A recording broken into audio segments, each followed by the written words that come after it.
A look inside the mentality of a professional delayer.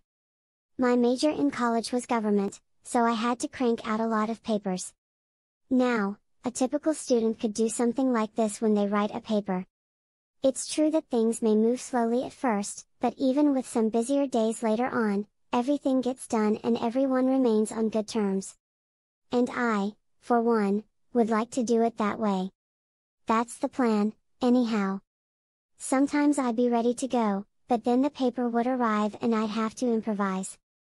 The irony is not lost on us. But then I had to start working on my senior thesis, a paper that's intended to take a year and would wind up being 90 pages long. The way I usually approach writing papers was obviously not going to work for this one. The task at hand was simply too massive. So, I deliberated, and I came to the conclusion that I had to proceed in this manner. So, that's how the year would pan out. Thus, I would ease into it, gradually increase the intensity over the course of a few months, and then, like a staircase, accelerate to its highest point at the very end. Surely it can't be that difficult to up the steps. Insignificant, right? After it though, the funniest thing occurred. When you first start out, I was unable to do tasks while they were here. Therefore, the new and improved strategy was fantastic. Those middle months truly passed, and I didn't really compose words, and so we were here, laughter. After that, 2 months became 1, and then 2 weeks. And one day I woke up with 3 days until the deadline and hadn't written a word, so I did the only thing I could, I wrote 90 pages in 72 hours, pulling not 1 but 2 all-nighters. Humans are not supposed to pull 2 all-nighters, sprinting across campus, diving in slow motion, and turning it in just at the deadline. That seemed like the end to me.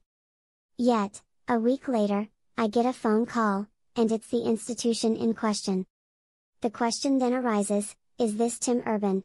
To which I reply, yeah. To this they respond, we need to speak about your thesis. Okay, I'll admit it, I thought so. The consensus is that it's the greatest one we've ever seen. That did not occur, it was a terrible thesis. I wanted to savor the brief moment when everyone in the room realized, this man is wonderful. No, that was really horrible.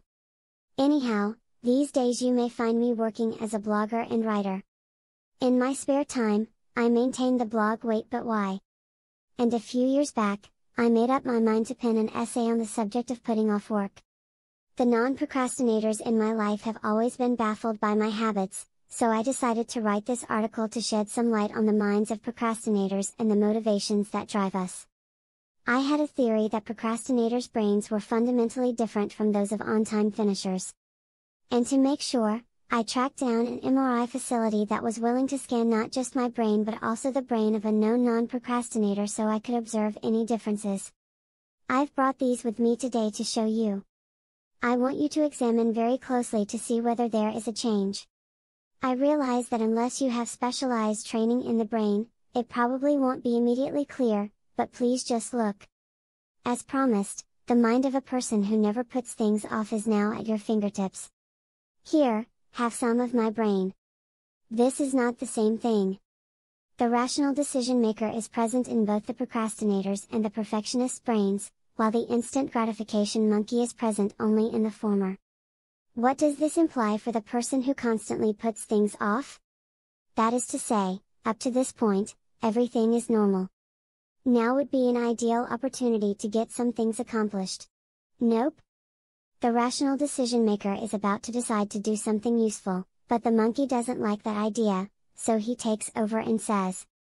Actually, let's read the full Wikipedia page of the Nancy Kerrigan/Tanya Harding affair, since I just recalled that it happened. Then we're heading to the fridge to see if anything has changed in the last 10 minutes. Following that, we'll embark on a YouTube rabbit hole that begins with Richard Feynman explaining magnets and concludes with Justin Bieber's mom giving interviews. Laughter that's going to take a while, so we won't have much time to get any job done today. Sorry? What the heck is happening now? You probably don't want the instant gratification monkey behind the wheel. He has no awareness of anything outside of the here and now. He doesn't worry about the future or the past and is just concerned with two things, convenience and enjoyment. In the animal kingdom, though, that makes perfect sense. As a dog, it is possible to achieve great success by doing nothing but relaxing and entertaining activities for the entirety of your life. The monkey sees us as no different than any other animal. In primitive societies, it may have been acceptable to prioritize sleep, food, and procreation over other needs. In case you haven't noticed, though, we are no longer living in a primitive era. The monkey has no concept of the sophisticated culture in which we find ourselves. That's why we also have a person in our brains called the rational decision maker, who allows us to do things no other animal can. There is a clear path to the future that we can see. The larger picture is clear to us. Long-term preparations can be made. He plans to think about it all. What's more, he wants us to do whatever makes the most sense given the circumstances. Sometimes it makes sense to just relax and enjoy yourself, like when you're at the end of a long day at work. Because of this, there is a crossover. The two sides can find common ground. On the other hand, there are times when, in the grand scheme of things, it is far more important to be focusing on tasks that are more challenging and less pleasurable.